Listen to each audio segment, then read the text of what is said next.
Olá, gente.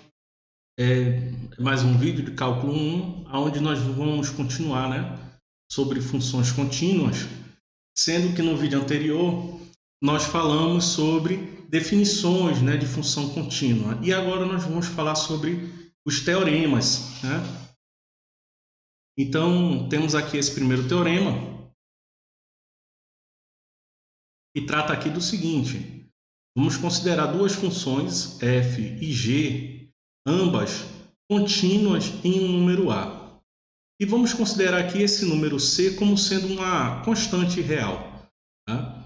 Então, nós temos o seguinte, que a soma das funções f e g, ou a diferença entre elas, resulta em uma função que também vai ser contínua no número A.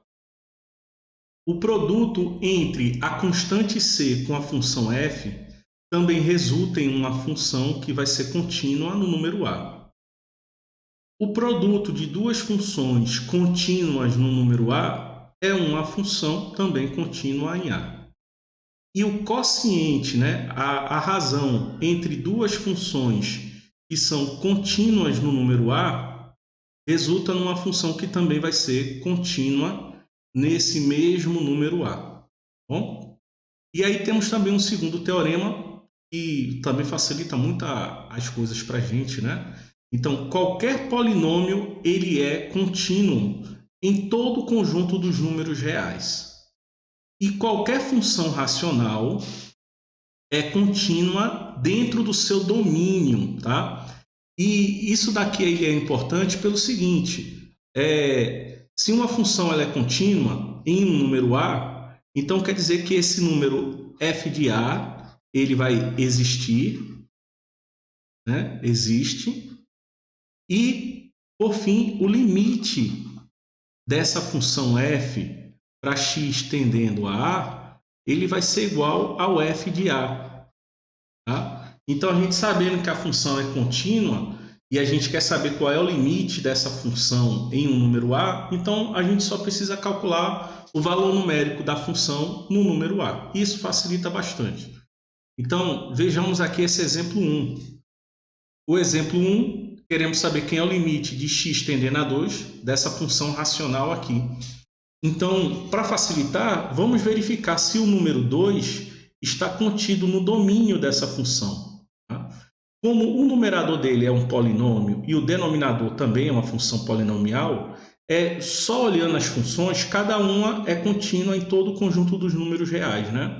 Então, a gente só precisa observar quais são as condições para que essa função aqui, racional, ela exista. E a única condição é que o denominador dela tem que ser diferente de zero. Então, isso quer dizer que o 5 menos 3x tem que ser diferente de zero, tá? Então, logo, o x ele tem que ser diferente de 5 terços, tá? Então, esse é o domínio dessa função aqui, que é 5 terços, Ou é diferente de 5 terços, Na verdade, é o domínio. É qualquer número real diferente de 5 terços. E 2, então, é um número diferente de 5 terços, então quer dizer que ele pertence ao domínio dessa função. Então, logo, essa função aqui ela é contínua no número 2. Aí assim facilita, Então, temos que o limite para x tendendo a 2, dessa função aí, x ao cubo mais 2x ao quadrado menos 1 sobre 5 menos 3x, ele vai ser... Aí a gente substitui então x por 2, já que 2 pertence ao domínio dessa função. Então fica 2 elevado ao cubo mais 2 vezes 2 ao quadrado menos 1 sobre 5 vezes 3 vezes 2, Aqui não é vezes não, aqui é menos, tá? Só para corrigir aqui. Então, vai ficar 5 menos 3 vezes 2. Então, 2 ao cubo dá 8, mais 2 vezes 2 ao quadrado também dá 8, menos 1, sobre 5 menos 6, Então, 8 mais 8, 16, menos 1, vai dar 15. E 5 menos 6 vai dar menos 1, né? Logo, vai dar menos 15, tá bom? Então, o limite dessa função aqui, para x tendendo a 2, vai ser menos 15, tá? Lembrando, isso aqui eu só pude fazer isso porque eu vi que o número 2 pertence ao domínio dessa função aqui, tá bom? E agora vem um terceiro teorema, né? Que vai facilitar também bastante a nossa vida, né? Então, as funções, né, a seguir são sempre contínuas dentro do seu domínio. Então, toda função polinomial ela é contínua dentro do seu domínio. As funções trigonométricas, as funções trigonométricas inversas, funções exponenciais, funções logarítmicas, funções racionais e funções com radicais, tá? Então, vocês já devem ter visto lá nas disciplinas de matemática elementar, né? Sobre o domínio de cada uma dessas funções, né, desses tipos de funções. Então, a gente vai utilizar essa informação do domínio para verificar, né, se ela é contínua ou não, né? Então, vamos dar uma olhada aqui no exemplo 2. Então, no exemplo 2, temos essa função aqui, que é definida como sendo ln de x mais a tangente inversa de x sobre x ao quadrado menos 1, né? E ele quer saber se ela é contínua. Então, aqui nós temos uma função logarítmica, uma função trigonométrica inversa e uma função polinomial, né?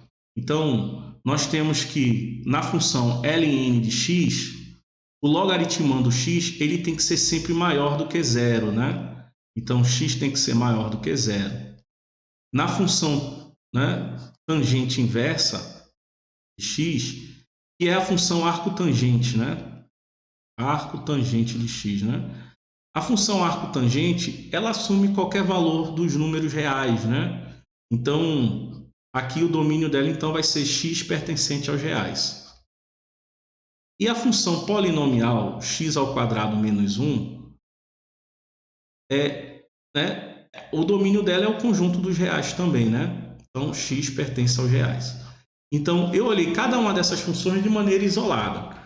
E ela aqui também, a função f é uma função racional, então ela tem uma condição de existência, né? Então, vamos botar aqui, ó, condição de existência de f, né? Condição de existência, né?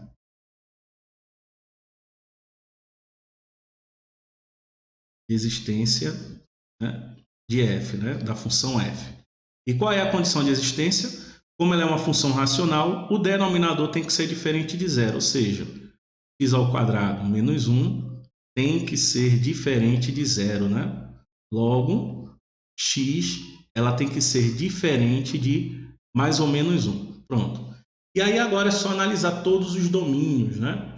Na função arcotangente e na função polinomial, como eles são só, ele aceita qualquer valor real, né?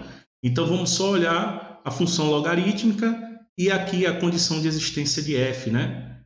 Na função logarítmica tem que ser valores positivos e na condição de existência tem que ser diferente de mais ou menos 1. Então, só o fato daqui ser maior do que zero, a gente já descarta o menos 1, né? Então, no final, tem que ser números positivos e diferente de 1. Então, a função f, né? A função f é contínua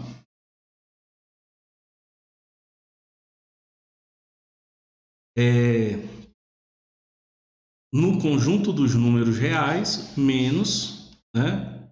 Opa, ou melhor, desculpa. Não é nem isso aqui não. Ela é contínua para x maior que zero e x diferente de 1, né? Tá? Considerando o conjunto dos reais, é claro, né? Então, essa função f ela é contínua em para todos os números reais maiores que zero e diferente de 1. Exemplo 3, vamos calcular esse limite aqui, né? Então, só precisamos saber se esse número π pertence ao domínio dessa função aqui, tá bom? Então, temos que a função seno, x pode ser qualquer número real, tá? Então, pela função seno não há nenhum problema. A função cosseno, x também pode ser qualquer número real. Então, nós temos que verificar para que valores de x esse denominador aqui vai ser diferente de zero, né? Tá? E aí nós temos que lembrar o seguinte, que a função cosseno, o valor numérico dela vai estar sempre entre 1 e -1, né? Vai estar sempre nesse intervalo, tá?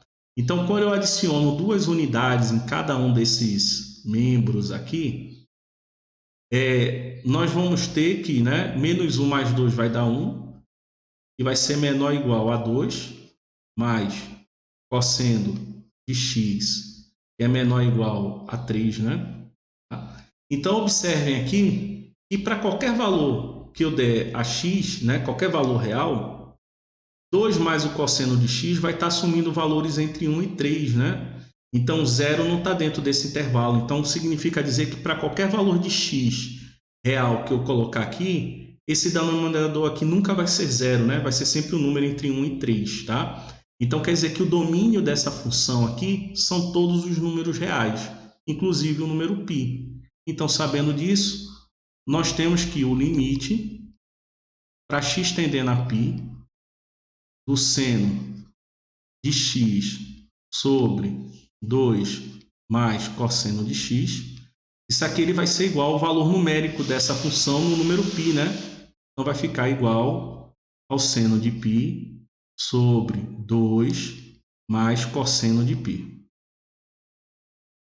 O seno de π é 0 sobre 2, o cosseno de π é -1, né? Então, no final fica 0 sobre 1, que dá 0, né? Tá? Então, o limite dessa função aqui é 0. Eu só pude fazer isso porque eu vi que π pertence ao domínio dessa função, tá? Então, como pertence ao domínio, quer dizer que essa função aqui é contínua no número π.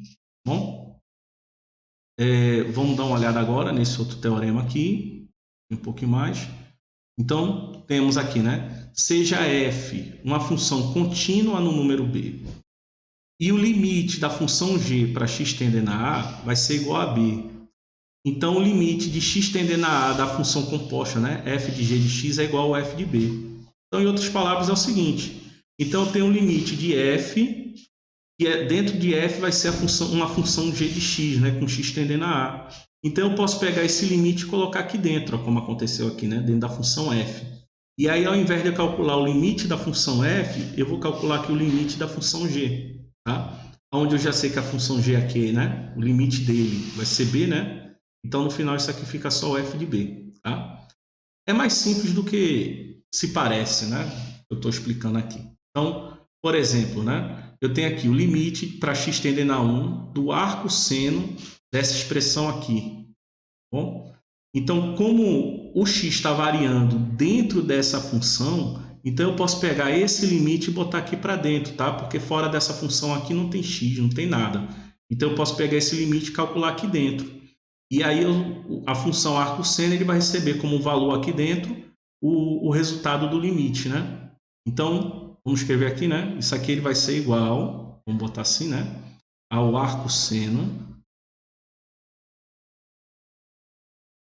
do limite para x tendendo a 1, né? X tendendo a 1 de 1 menos raiz quadrada de x sobre 1 menos x.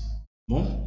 Então, dessa forma, eu vou agora só calcular esse limite aqui, né? E depois que eu encontrar, eu volto para essa expressão, tá? Então, vamos escrever aqui, ó, limite para x tendendo a 1 de 1 menos a raiz quadrada de x sobre 1 menos x, né? Tá? Então, vai ficar limite. Aí, aqui, observa que essa função aqui, ela não está definida no número 1, ou seja, o 1 ele não pertence ao domínio dessa função. Tá? Então, o interessante é a gente tentar identificar como essa função se comporta para outros números diferentes de 1. E aí verificar se esse comportamento é equivalente a alguma função que tenha o 1 como um dos elementos do domínio. Tá bom? Então, vamos escrever o seguinte, olha, aqui eu tenho em cima, né, 1 menos a raiz quadrada de x. sobre. Embaixo, eu poderia escrever como sendo 1 menos a raiz quadrada de x elevado ao quadrado, ok? E a raiz quadrada de x elevado ao quadrado vai ser igual a x, tá? E o 1, ele também é igual a 1 ao quadrado. Então, dessa forma, nós temos aqui no denominador a diferença do quadrado, né, de dois termos, né? Então, é um produto notável e nós podemos escrever dessa forma aqui, né? Limite para x tendendo a 1. Aí em cima fica 1 menos a raiz quadrada de x sobre. E aí embaixo aqui eu posso escrever como sendo 1 menos a raiz quadrada de x vezes 1 mais a raiz quadrada de x, tá? Quem não se lembra o que eu estou fazendo aqui, é o seguinte, temos um produto notável que diz que a ao quadrado menos b ao quadrado, ele pode ser, né, escrito como sendo a menos b vezes a mais b, tá? O produto aqui vai ser igual a essa expressão aqui, tá? Aí, só que nesse caso aqui, o 1 é que é a e a raiz quadrada de x é que vai ser o b, tá? Por isso que eu escrevi ele dessa forma aqui. Bom, então observa o seguinte, se eu substituir x por 1, aqui vai ficar 0 sobre 0 vezes o número que der aqui, tá? Mas para qualquer outro valor diferente de 1, porque como eu estou calculando o limite, significa que eu vou substituir x para números perto de 1, tá? Eu não vou substituir por 1. Então, significa dizer que o denominador, o numerador aqui, e esse fator aqui do denominador, vai dar números iguais e diferentes de zero, né? Então, eu vou poder simplificar aqui, ó, esses dois, ó. Bom? E aí, a expressão vai ficar assim, ó, né? Vai ficar igual ao limite para x tendendo a 1 de 1 sobre 1 mais a raiz quadrada de x. E aí veja então que essa expressão aqui ela é equivalente a essa. A diferença é que essa aqui não está definida no número 1, mas essa daqui está. Tá? No caso, o número 1 pertence ao domínio dessa função. Então, o limite dessa expressão aqui, né, esse limite aqui, ele vai ser 1 sobre 1 mais a raiz quadrada de 1, que dá 1 meio tudo aqui, né, no final. Bom? Então, quer dizer que essa expressão aqui, quando eu vou colocando valores de x próximo de 1, essa expressão aqui vai ficando cada vez próxima do número 1 meio. Bom? Então, aqui nesse parênteses, esse limite que está aqui, eu vou substituir por 1 meio. Então, vai ficar arco seno de 1 meio. E agora fica simples, né? Qual é o arco, né? No caso, eu estou me referindo ao primeiro quadrante, cujo seno é 1 meio, né? No caso, é o ângulo de 30 graus, que equivale ao arco de π sobre 6. Bom? Então, quer dizer que esse limite aqui é igual a π sobre 6. Beleza?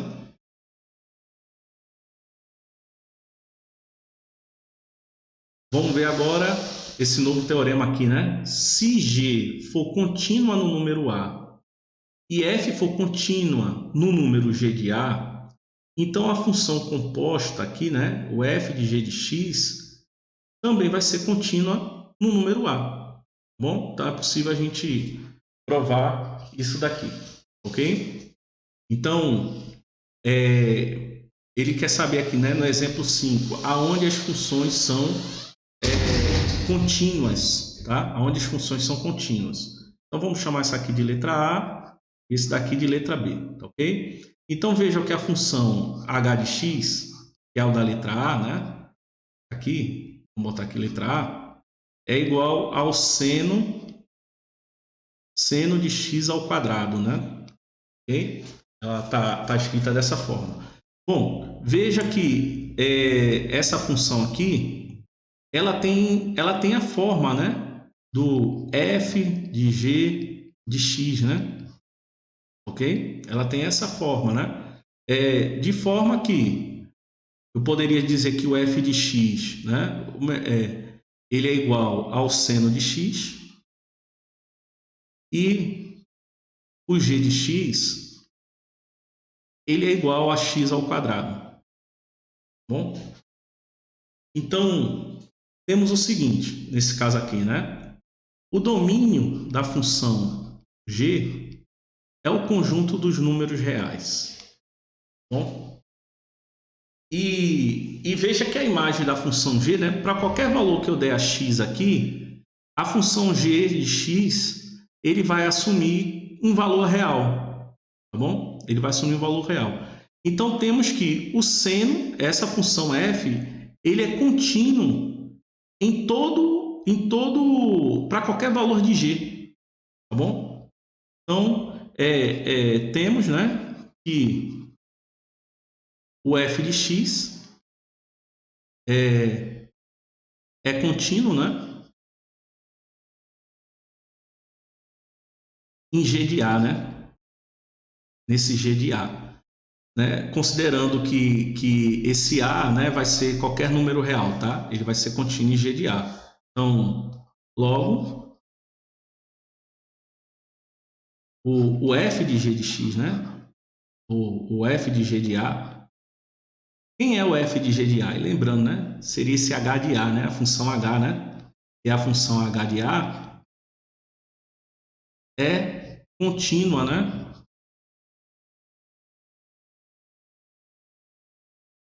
Em A. Onde A é um número real, né? Porque é o domínio da função g, né? Então, nesse caso aqui, h ele vai ser contínua em todo o domínio da função dessa função g aqui, tá bom? Então, essa é a ideia, né? Então, eu só verifiquei então para que valores essa função de dentro do seno é contínuo e depois eu verifico se essa função seno é contínuo também para todos esses números que estão aqui, tá? Essa aqui é que fica uma maneira mais formal, né? Mas na letra B aqui, a gente vai tentar resolver de uma forma mais simples, né? Agora, deixa eu só conseguir mais espaço aqui. Então, na letra B, nós temos a função i de x, que é a função ln, é a função ln de 1 mais o cosseno de x, né? Bom, então veja que nessa função aqui, o cosseno de x, o x aqui pode ser qualquer número real, tá? Então a ideia é verificar então se existe alguma restrição na função ln, ok? E aí é o que vai facilitar, que aqui nós temos uma função composta, né? Temos essa aqui. Se eu chamasse o ln de função f de x e 1 mais o cosseno de x seria então o nosso g de x, tá? Mas na prática a gente vai pensar o seguinte, né? Que na função ln, vamos chamar assim de ln de x, temos que o x ele tem que ser maior do que zero, né? Para facilitar.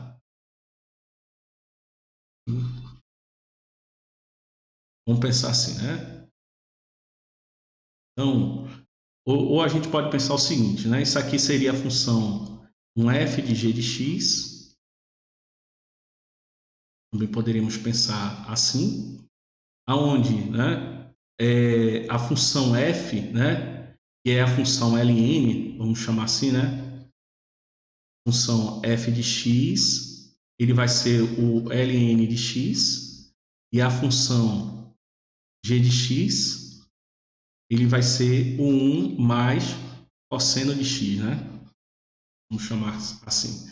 Nessa função aqui de cima, nós temos que o x tem que ser sempre um número maior do que zero, tá? E na função de baixo, o x pode ser qualquer número real, tá? Ele pertence a qualquer número real. Então, existe uma restrição que para que esse g de x, né, que está aqui, para que ele fique no lugar desse x aqui, ele precisa ser sempre maior do que zero para satisfazer essa condição aqui de dentro, tá? Então, é isso que a gente tem que fazer. Então, para saber quem é o domínio da função i de x, temos que o 1 mais o cosseno de x, ele tem que ser maior do que zero. O que implica dizer, né, que o cosseno de x ele tem que ser maior do que menos 1. Tá? E nesse caso aqui, o cosseno de x ele só vai ser menos 1 se x for igual a π, né? Ou ele seja sempre equivalente ao número π, tá bom?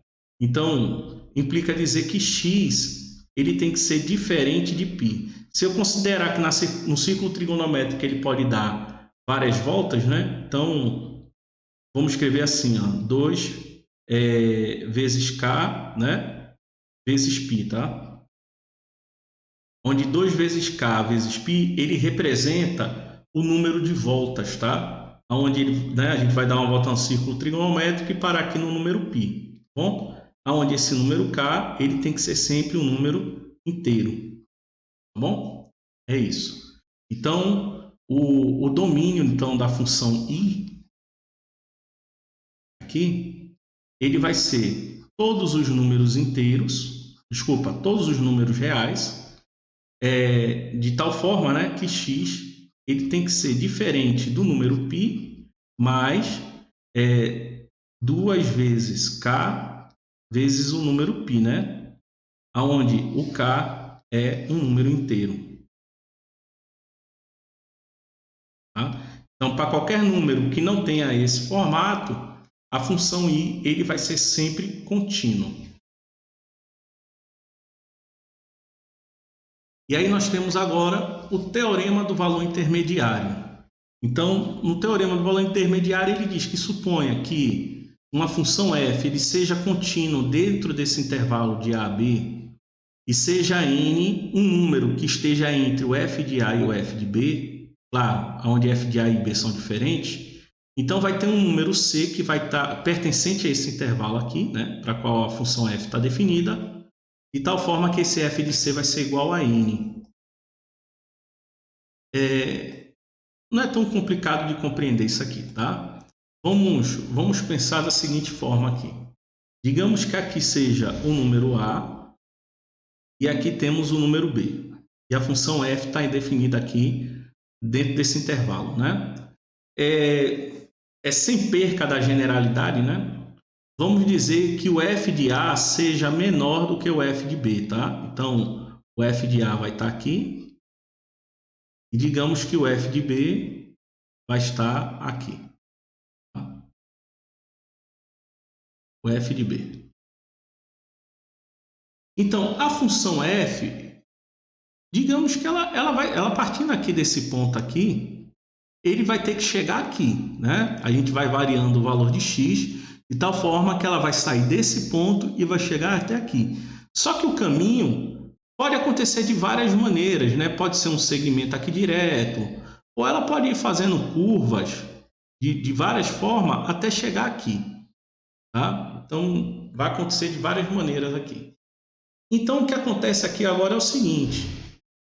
O teorema do valor intermediário, ele vai dizer que todo número que vai estar entre esse f de a e de f de b, aí digamos aqui, ó, o número n, ele é de tal forma que vai existir um número entre a e b, pelo menos um, aonde vai estar marcando aqui, número c, de tal forma que o f de c ele vai ser igual a esse número n. Tá? Vai existir pelo menos um número entre a e b, de forma que o f de c vai ser igual a esse número n, que vai estar entre f de a e o f de b. Tá? Se o f de b for menor que o f de a, essa regra aqui também é válida. Tá bom? Então, vejamos aqui esse exemplo 6. Ele quer que a gente mostre que existe entre 1 e 2 uma raiz dessa equação aqui. Ó. Tá? Vai estar entre o número 1 e o número 2. Pode até existir mais de uma raiz, mas ele quer que a gente prove que tem pelo menos uma. Então, pelo teorema do valor intermediário, não dá para definir qual é o valor da raiz, mas dá para a gente provar se realmente há uma raiz dentro desse intervalo, pelo menos um. Né? Também não dá para definir se tem mais do que um. Tá? Então, vamos dizer o seguinte, que f de x ele é igual a essa expressão aqui do primeiro membro. Então, vai ficar 4x ao cubo menos 6x ao quadrado mais 3x menos 2. Então, vamos calcular o valor numérico, né, da função f nos número 1 e o número 2, né? Então, temos que o f de 1 ele vai ser 4 vezes 1 ao cubo, menos 6 vezes 1 ao quadrado, mais 3 vezes 1, né? Menos 2. Vamos botar assim. E aí nós temos o seguinte, que 4 vezes 1 ao cubo dá 4, menos 6 vezes 1 ao quadrado dá menos 6, 3 vezes 1, que vai dar 3, né? E aí o menos 2, né? Então, resolvendo aqui, nós temos, né, que 4 menos 6 vai dar menos 2, menos 2 mais 3 dá 1, e 1 menos 2 dá menos 1. E agora vamos ver aqui o f de 2, né? Então, o f de 2 vai ser 4 vezes 2 ao cubo, menos 6 vezes 2 ao quadrado, mais 3 vezes 2, menos 2. Ok? E aí temos que 2 ao cubo que dá 8, vezes 4 que dá 32. 2 ao quadrado que dá 4, menos 6, vezes menos 6 que dá menos 24. E 3 vezes 2 que vai dar 6, né? E aqui vai ficar o menos 2. E aí dessa forma, 32 menos 24 dá 8, 8 mais 6, 14, e 14 menos 2 que vai dar 12. Pronto. E aí, quando a gente coloca aqui no plano cartesiano, né? Então, digamos que o número 1 está aqui e o número 2 está aqui. Então, o f de 1 dá menos 1, né? Então, não se importem com a escala, não, que a questão aqui é a visualização, tá? E o f de 2 dá 12. Vamos dizer que o 12 ele vai estar aqui. Ok? Então, veja o que acontece nessa função. Quando eu vou variando o valor de x de 1 para 2, a função vai passar desse ponto até chegar nesse. E pode fazer vários caminhos, tá? Ele pode vir aqui direto, ou ele pode ir riscando aqui até chegar aqui, tá bom? Ele pode fazer vários caminhos. Mas o que importa é que ele vai sair desse ponto, que está no quarto quadrante, e vai chegar nesse ponto que está no primeiro quadrante. E nesse caminho, em algum momento, ele vai cruzar pelo menos uma vez o eixo das abscissas, tá? Em algum ponto C. E esse ponto C vai ser pelo menos uma raiz, né? Pelo menos uma vez, né? Ele vai ter que cruzar. Então, isso quer dizer que essa função aqui, né? Entre 1 e 2 vai cortar o eixo das abscissas pelo menos uma vez. Então, ele vai ter pelo menos uma raiz, né? Então, pelo teorema do valor intermediário, a gente prova isso. Então, vamos escrever aqui, né? Então, ó, pelo teorema do valor intermediário,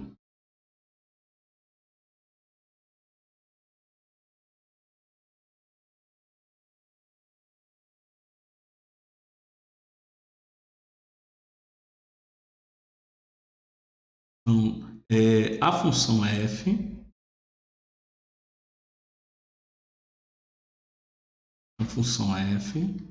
tem ao menos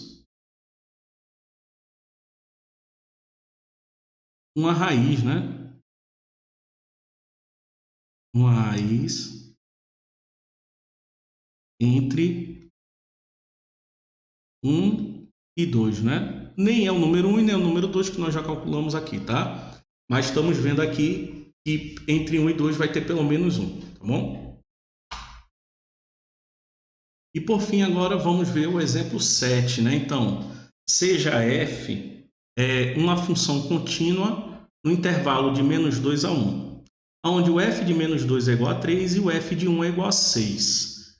Então, qual das sentenças abaixo é verdadeira, observando o teorema do valor intermediário? Então, como ele está falando do teorema do valor intermediário, vamos construir aquele esquema, né, aqui, para ter uma melhor visualização.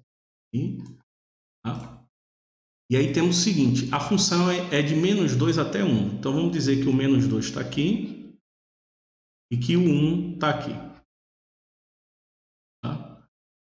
E aí ele diz que menos 2, o f de menos 2 é igual a 3. Então, vamos dizer que o 3 aqui, 3, e o f de 1 é 6. Então, vamos dizer que o 6 está aqui. Tá dizendo isso. Bom? Então, o que é que o teorema do valor intermediário nos diz, tá? Ele nos diz que existe um número C que vai estar entre menos 2 e 1. Vamos botar aqui um número C aqui, tá? Poderia estar aqui ou poderia estar desse lado aqui. Mas vamos dizer que existe um número C que vai estar entre menos 2 e 1, de tal forma que o f de C vai estar entre 3 e 6. E vamos botar aqui o f de C vai estar aqui. Bom? E aí, para ilustrar, para melhor visualizar aqui, vamos escrever, né? Então, temos que C, ele vai estar entre 1 e menos 2. E o f de C vai estar entre 3 e 6, né? 3 é menor que o f de C, que é menor do que 6, tá bom? Então, vamos ver qual dessas afirmações, porque o teorema do valor intermediário só pode afirmar isso daqui, tá bom? Então, veja, letra A, f de C igual a 4 para pelo menos um número C entre 3 e 6. Então, f de C igual a 4. 4 está entre 3 e 6? Tá, correto. E aí ele diz que o C está entre 3 e 6. Só que aqui ele diz que o C tem que estar entre menos 2 e 1, tá? Então, significa que, embora isso daqui seja possível, né? Está de acordo aqui, mas aqui não, tá? Então, não pode ser a letra A. Bom, então vamos dar uma olhada agora na letra B. Então, letra B, o f de C igual a 0 para pelo menos C entre menos 2 e 1. C entre menos 2 e 1, está aqui. F de C igual a 0. 0 está entre 3 e 6? Não está. Então, a letra B não está certa. Não podemos dizer que a letra B está correta, tá? Isso aqui pode até acontecer, mas o teorema do valor intermediário não pode garantir que isso aqui é verdade, tá?